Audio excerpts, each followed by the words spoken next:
Anita and Curt, you were living in the US and decided to be Christian missionaries abroad. What was that discernment like personally and as a couple, as a family, to leave behind what for most of us is a comfortable life for something different?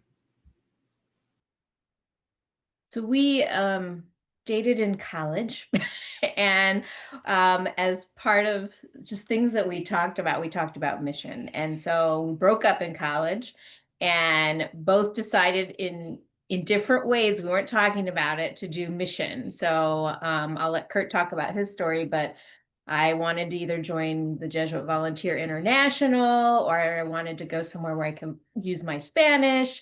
And eventually I joined a group called Salesian Lay Missioners, and I was in Montero, Bolivia for about a year.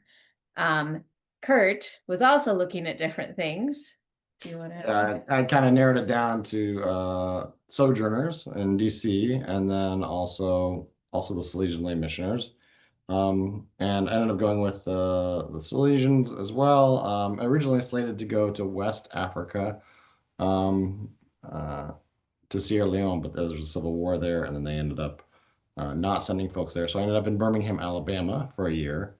And then when we both finished those experiences, and I ended up working for the Jesuit Volunteer Corps on their staff for a little while. And then as we were talking about marriage, we decided we wanted to do something like that together.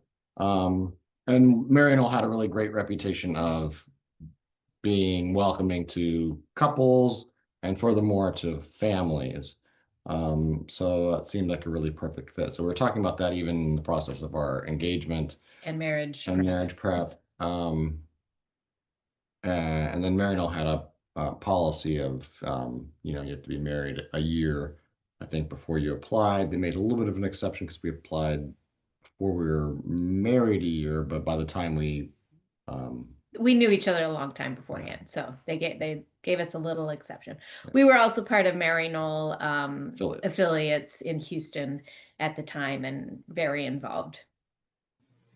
And just to inquire a bit more, do you guys feel like you were always naturally from a young age kind of like called or wanted to do this type of missionary work? Or like how did it, get to a point now where I'm not sure if it was at a college level or a higher education level. Um, where did that begin kind of like really solidify for both of you? And I'm not sure even if it was reinforced once you guys kind of started knowing each So other. my mom is Filipina, married my dad. Well, my dad followed my mother back to the Philippines. They met in the States and then they came back. And my parents were just really good about hospitality. Our church, for whatever reason, like we housed a Vietnamese family. If there was someone from, I think Sudan, I'm not sure, I just remember tall, very black guys coming over for dinner and just lots of different people that came into our house. And my parents were always giving them things from the garden, and then I gave things as a kid. Um, and so from a young age, I knew it was important to help and to support people. And we invited people into our home all the time. My dad worked in the sciences. He was working in his PhD in Missouri, and his best friends were Korean and Chinese and Indonesian from a variety of different religions. And so the foods and the cultures and the people were kind of all part of it. And my mom coming from the Philippines was always like, if you ever get an opportunity, Anita, you need to go and visit other places. Always do that. And so as a kid, and then of course I'm Filipino, so everybody's family is like medical profession. So I grew up thinking I'm going to be a doctor, but I'm going to be a pediatrician. I'm going to work in an orphanage in some other country. I've got pictures of that. So I guess yes, at a young age I was. I never became a doctor, but I use my skills in that way. And my parents were very supportive of any opportunity to go overseas or to be a part of another culture. And I'm a little bit different, in some ways similar as well. So growing up, we did have a Vietnamese refugee family living right next door to us that our parish kind of sponsored, and then we, by default, living so close, built relationships with.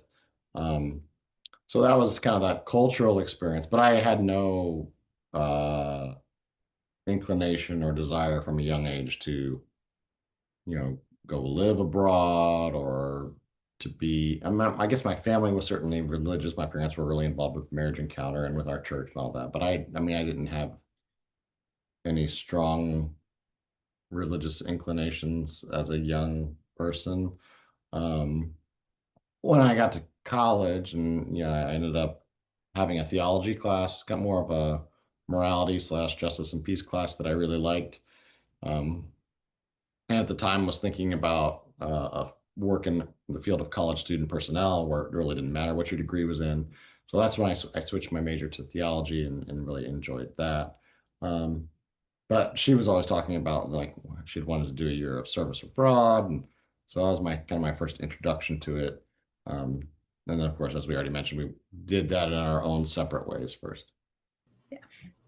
And how do you feel like those initial kind of, I'm not sure if it's conversations or just kind of small talks, in kind of hearing uh, Anita express that interest? Like, was it something that you kind of like went with, or was it something that was a kind of long conversation? Because I feel it is um, a decision, right, to say I'm changing, uprooting myself, and being open. So especially you just speaking on kind of Curt, kind of having not necessarily that initial thought process, but now being with Anita and kind of her saying, "This is what I want to do. I'm interested in this."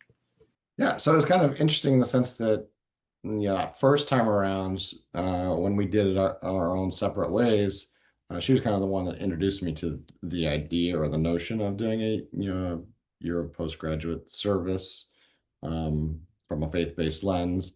Um, but then when we both got back from those experiences and we got engaged, um, we both had, I still had a desire to go abroad because I had originally been slated to go to Sierra Leone and couldn't. Um, she had, her experience in Bolivia left her wanting a different experience.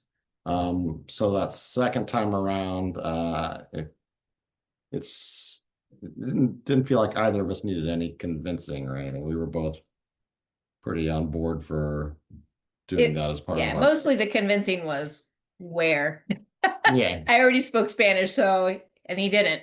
So I'm like, I want to go Spanish speaking, and we ended up in that discernment process. You get to know the community and the potential ministries or jobs that were available there.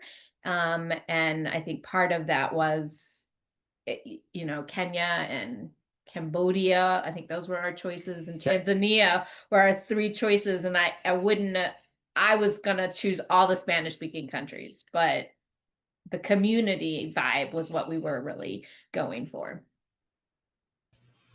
And I think it was 7 years. You guys spent abroad, and Separate Yeah, times. 2 different steps. So we went over as a couple, came back as four because we had both of our daughters abroad.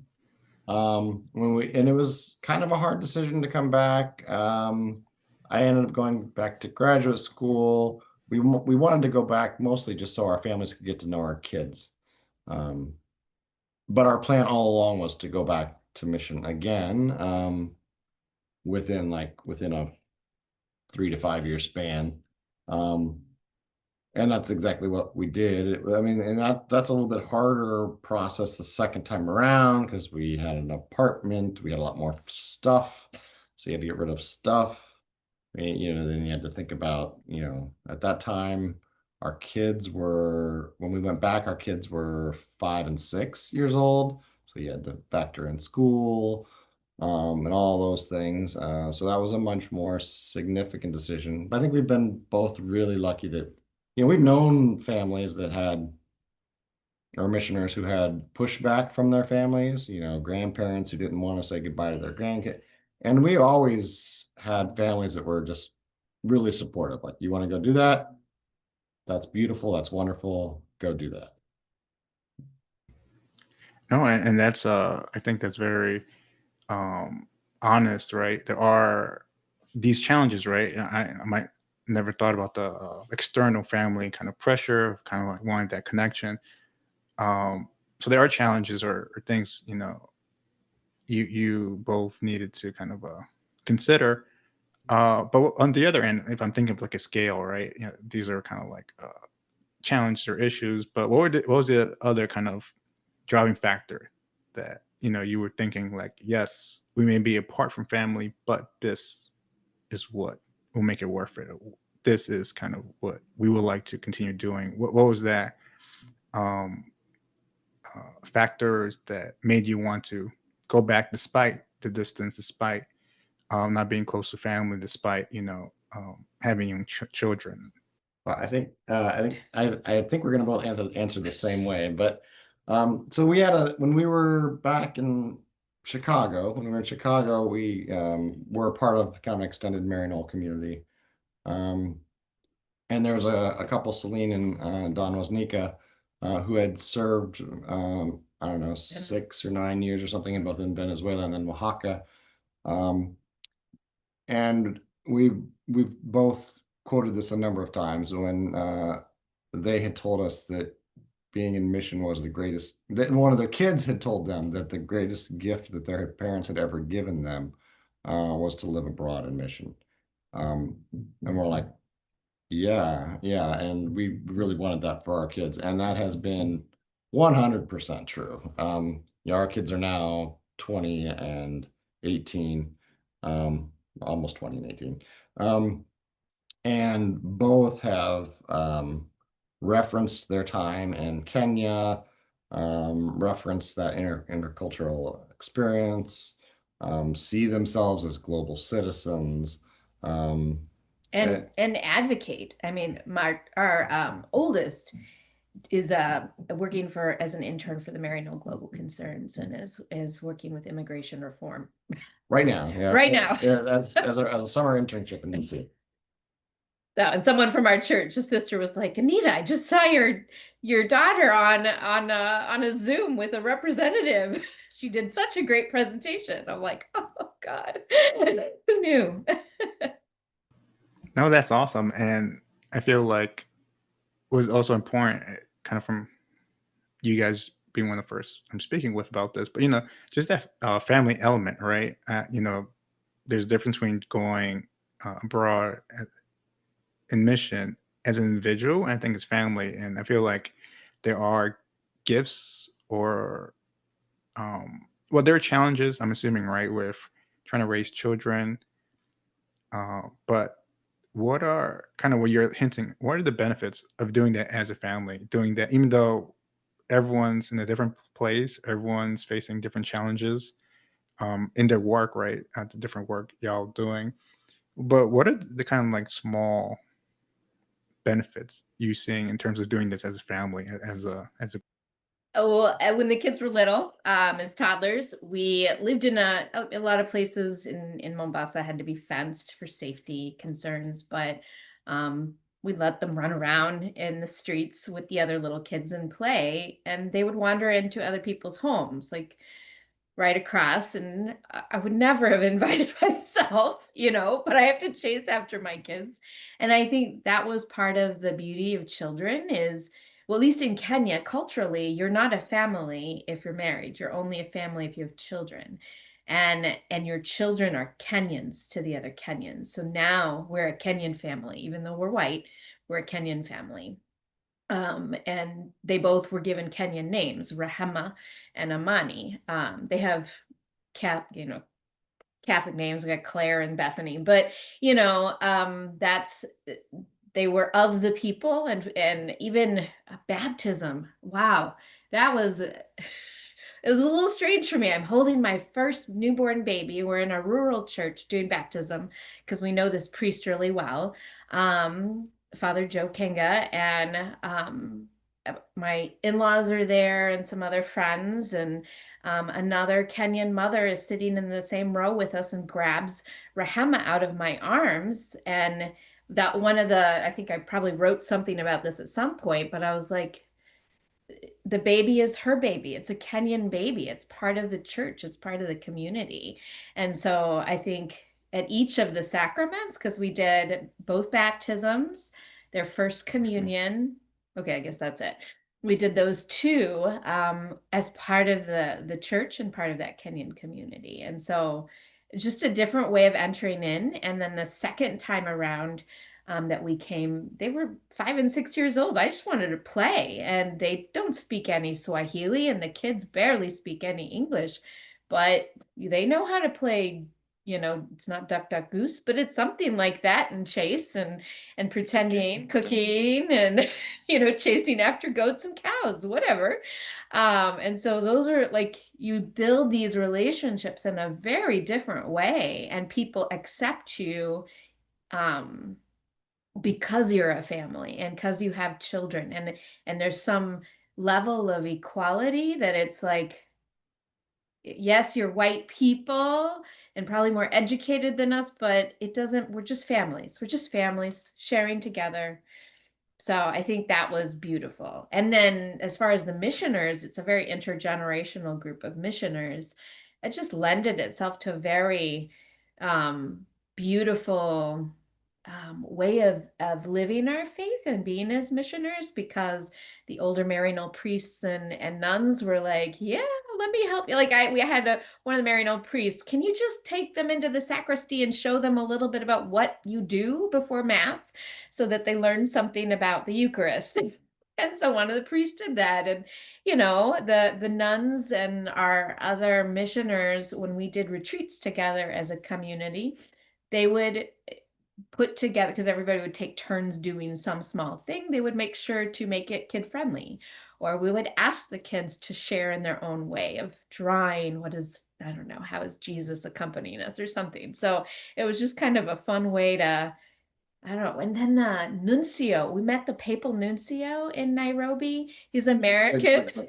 He played musical chairs with them. He played musical chairs with our kids for things, because he's American, and that was why we invited him. And the Nairobi Maryknoll house was right across the street. And I mean, I'd never met a papal nuncio before. And he was playing musical chairs with my kids. And so it made it interesting and fun and beautiful. Yeah. And did at any point, like, your children have to overcome a certain, like,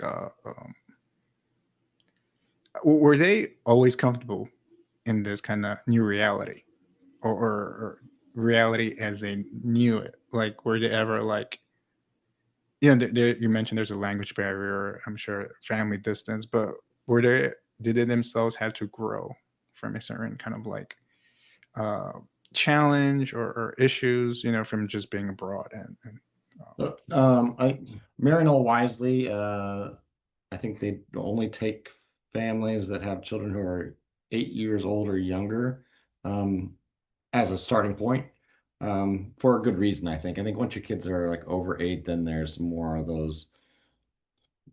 that self-awareness that complicates things. But our kids were young enough when we returned that they just kind of hit the ground running. Not to say that there weren't some moments. I mean, there were times when we would be, either in a more rural area or, a place where people hadn't seen white folks as much. And, you know, no one really likes to be treated as a novelty. And sometimes there were times when, other young kids who didn't know any better would kind of treat them as a novelty. And I think that would make them a little bit uncomfortable.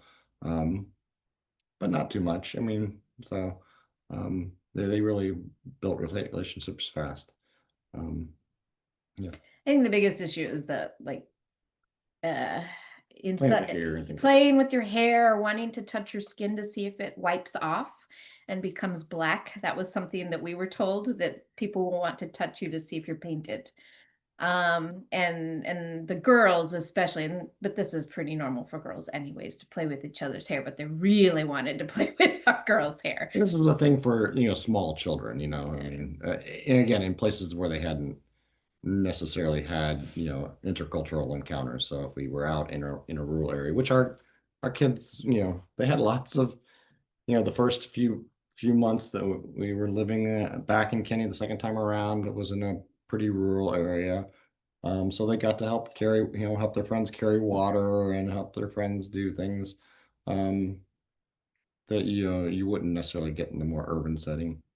And I was working in the prison, so near the end of our contract, I even got permission for my wife and my children to come in to the prison to see some of the work I was doing. So they, we got pictures of them in there with the prisoners and things like that. So they had a lot of unique experiences.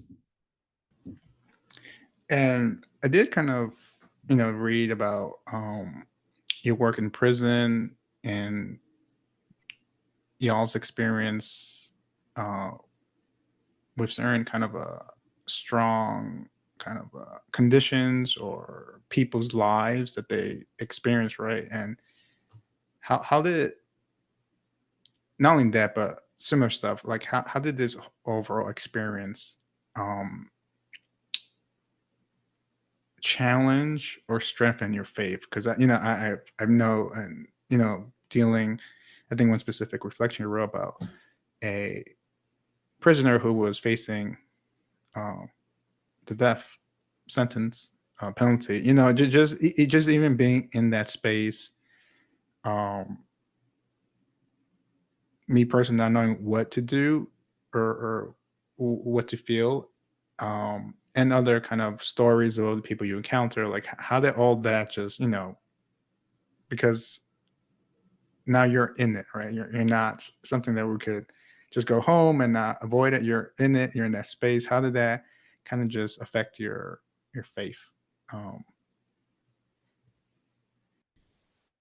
Um, well, I mean, I think folks have due to our own media consumption and so forth, people have really strong um, perceptions of what a prisoner might be like, let alone like a death row of prisoners.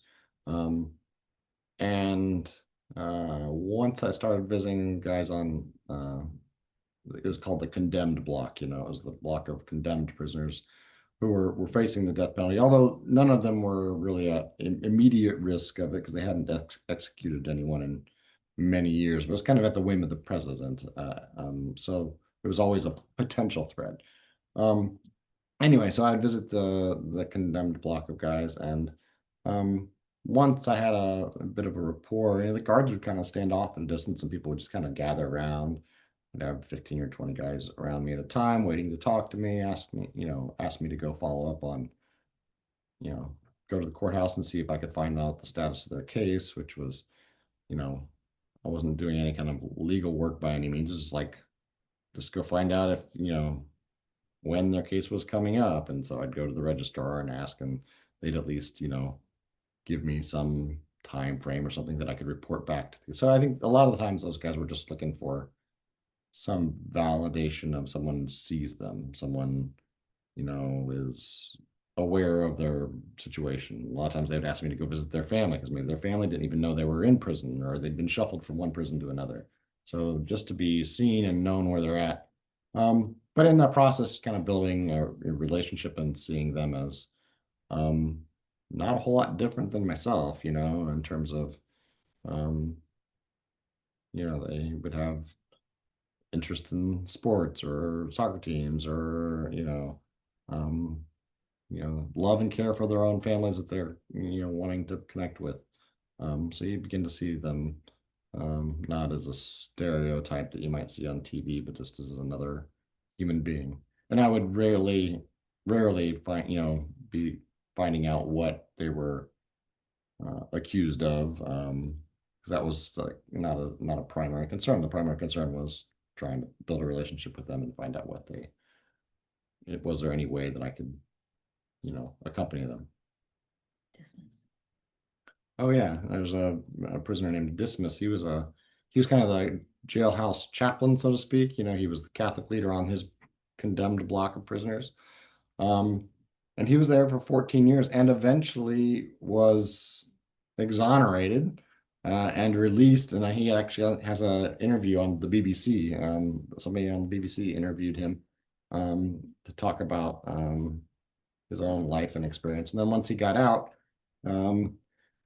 talk about a humble man and just, I don't know, the amount of humility and gentleness it takes. But he ended up for work, day-to-day work, he ended up cleaning the toilets at the same courthouse that had convicted him and putting him in prison. And then as a kind of a secondary or side job, he would sometimes help me reaching out to other prisoners or prisoners' families. So he would accompany me sometimes on trips or make trips on my behalf and visit guys. But just a delightful man. He came over to our house. He was part of our. We did a study group for From Violence to Wholeness. It's a Pache Bene program. He participated in that. Yeah, but he had spent 14, somewhere between 14 and 17 years on death row in Kenya. And but he was the most educated on the block as well. So he would do a lot of he was not only like the Catholic leader on his block, but he was also kind of the jailhouse lawyer. So he'd help other prisoners write their appeals. Just talk about someone who was full of faith and service to others in the most dire situations. Let me ask, so I know there are some Maryknoll Lay Missioners that kind of do this an extensive part of their lives, right? You guys did this time period and you guys came back to the United States. And kind of reflecting back on it, what is kind of like a major change in you individually and as family?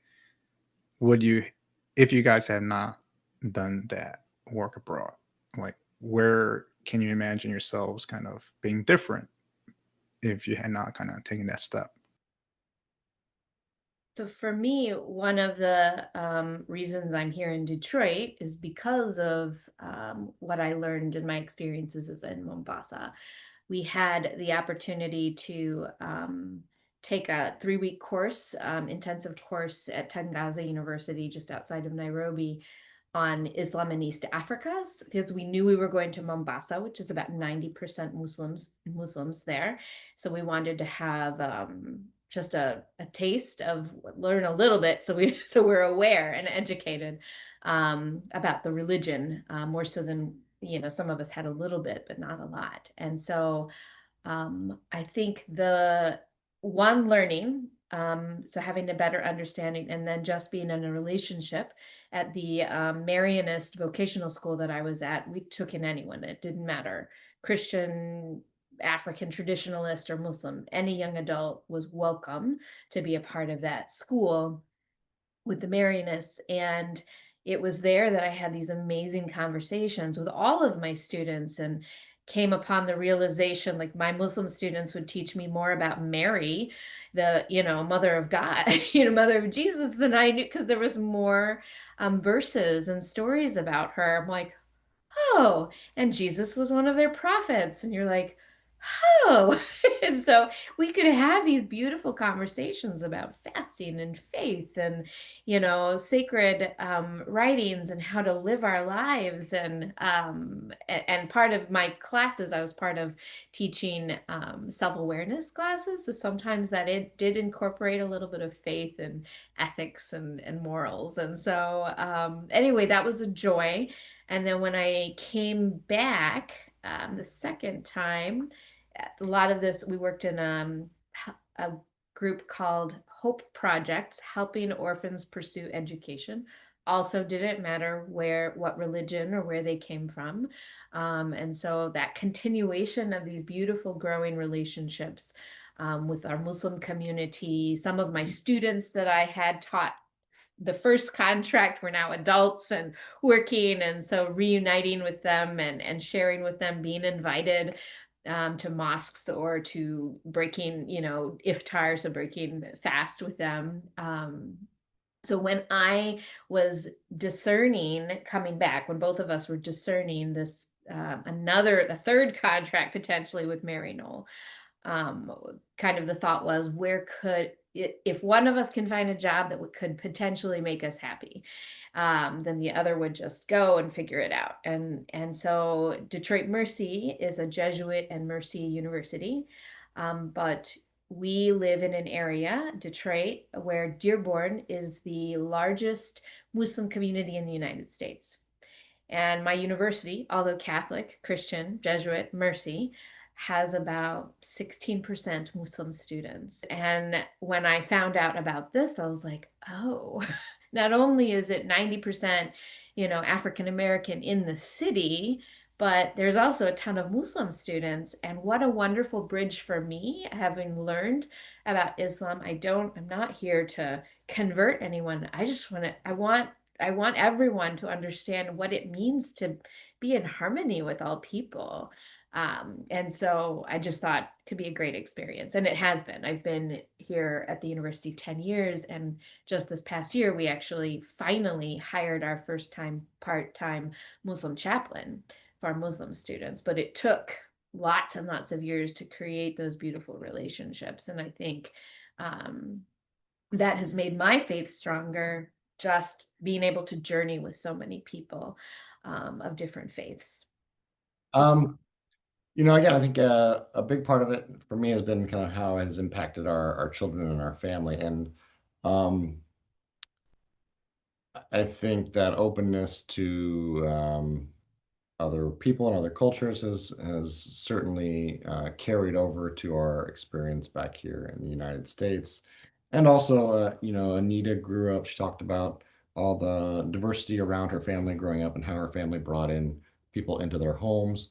My family didn't necessarily bring folks into our home growing up. We had that Vietnamese family live next door. So we had kind of all that going with us. And we had our house here has a little bit of extra space. So we've hosted a number of longer term international folks in our house here. So sometimes they pay rent, sometimes they don't. Some of them have been students, some of them have been refugees or asylum seekers.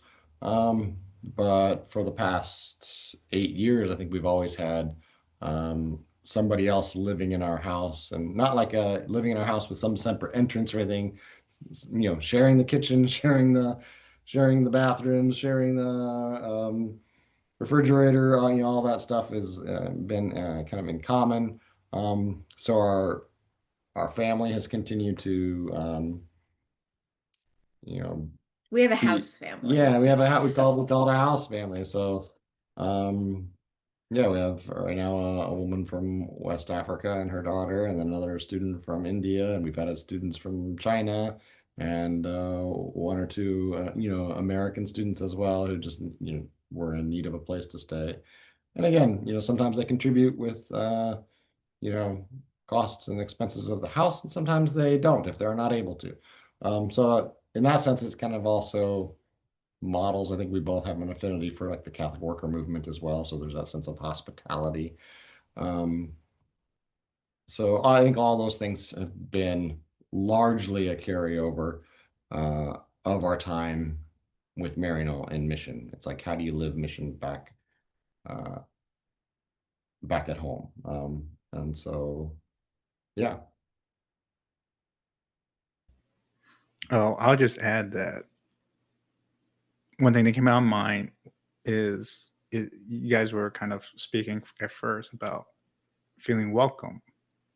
And based on what you just guys said, you're now being very welcoming. I'm actually, I'm taken aback by what you're just saying. We're inviting so many people and so and so. I'm like, wow, that's very welcoming. And well, it really is kind of a carryover of Kenyan culture. So the Kenyan culture is so welcoming and hospitable, and so yeah, it kind of is infectious in a way, and so I mean, you always hear people who've been in some kind of part of a service experience talk about how they gained just as much as they gave, etc. And I think that's people say that a lot because it's true, right? And I think when we were in formation for mission, a lot of it is kind of framed in terms of earning your keep, so to speak. Like it's not like you're going there to bring something to another people's. That's holy ground already. You're not going to bring God or anything like that. You're not um, going to enlighten anyone. Hopefully you can earn your keep and enter into relationship. And I think that's kind of the greatest misinterpretation of at least Catholic mission in the modern era. I know there still are maybe other religious traditions that proselytize and so forth, but within the Catholic tradition, I don't think that's really the case much at all. That's more of a cultural exchange, a sense of getting to know God in the other people. And when folks are coming from a different background, a different cultural setting, I think it makes that sense of God even more palpable. You get to experience people in a new way, and in that sense, you experience God in a new way. Um, so yeah, and I think that's the way Maryknoll certainly views mission now. If you look at some of the more celebrated missioners over the past year. There's a brother who was working with monks in Thailand. I remember him so clearly. He was just teaching English and basic skills to Buddhist monks, and not trying to change them, not trying to convert them by any means, rather to celebrate their life. And there's another priest who was in Bangladesh who I really admired. He talked about how he wanted, he was working in an entirely Muslim community, and he simply wanted them to be the best Muslims they could be, so it had nothing to do with trying to change someone's perspective on God, but rather to, celebrate each other's perspectives on God. And I think that's kind of how we've understood mission, and we're grateful to Maryknoll for that. No, that's awesome, man. And I feel like that's why I somehow exuded from you guys writing just that kind of like point of view of like it's more about entering into like a communion relationship rather than kind of what you're kind of initially first saying of like trying to have a higher ground. So I really do appreciate just voicing that. I want to end. I want to works on my time with you guys. I know you guys have cutoff time, and so let me just end with the questions I always ask all my interviewees, and these are just brief answers, not long. The three questions I end with is: was one scripture verse or part of the Bible that really resonates with you, and why? Oh, I have to choose one. I'm gonna choose Luke 24:13-35, and that's the walk to Emmaus. Lately that's been, I have an icon of it, but that in conversation, walking with others, and then over a meal. I love cooking and I love conversations and bringing people together over a meal, but that we notice that Jesus is right in front of us, and that's how we do it. So yeah, that's my scripture. Okay. Well, she had a second one down here that I had thought about, and so I'm gonna run with it. It's from Mike. I think it's also in Amos, but what does the Lord require of you? Only to do justice, to love kindness, and walk humbly with your God. So I think a big part of my own faith has been on what it means to live that out day to day. So the justice element of it. Um, and then also that sense of walking humbly with your God. So, which kind of harkens back to that sense of interreligious dialogue and intercultural experiences. There's that sense of walking humbly with your God. And so, approaching other religious traditions and approaching other cultures with humility, recognizing that God is already present there and the richness of those traditions, and um, trying to grow and learn from those traditions and from those experiences. Awesome. The second question is: what is one word or couple of words that you would like God to use in describing you? Um, Radical hospitality, coming out of the Sisters of Mercy, but just it's in my genes, my Filipina genes. So hospitality. Um, Kind of connected to that, a sense of inclusiveness. Um, yeah, I think I'm trying to remember. I think as Pope Francis talks about the church as a field hospital and not as uh, a banquet for the holy or something. I don't know, remember the exact quote, but that sense of you know, our the love that Jesus modeled was one of radical inclusivity. Like he was welcoming women when the women were not necessarily welcomed. He was reaching out to sinners when they were not necessarily to be encountered or touched or embraced. Um, uh, calling the tax collector into his house, or telling him he was going to go eat with them, right? Um, and engaging with the woman at the well in conversation. So um, I think in our own modern culture, Jesus would be, you know, embracing and loving everyone he encounters. And sadly, religion has too often become, you know, who's got it right and who's outside the circle. And I strongly reject that. So a sense of inclusivity. I hope God would recognize me as an inclusive person. That's why you guys are so important. I do myself, and that's my own personal thing. Hear a lot of the kind of unchristian like Christian point of views, and I'm always like, that's not it. It's not it. It's different. But I appreciate you guys speaking. The last question is there anything we can help promote or you like others to support?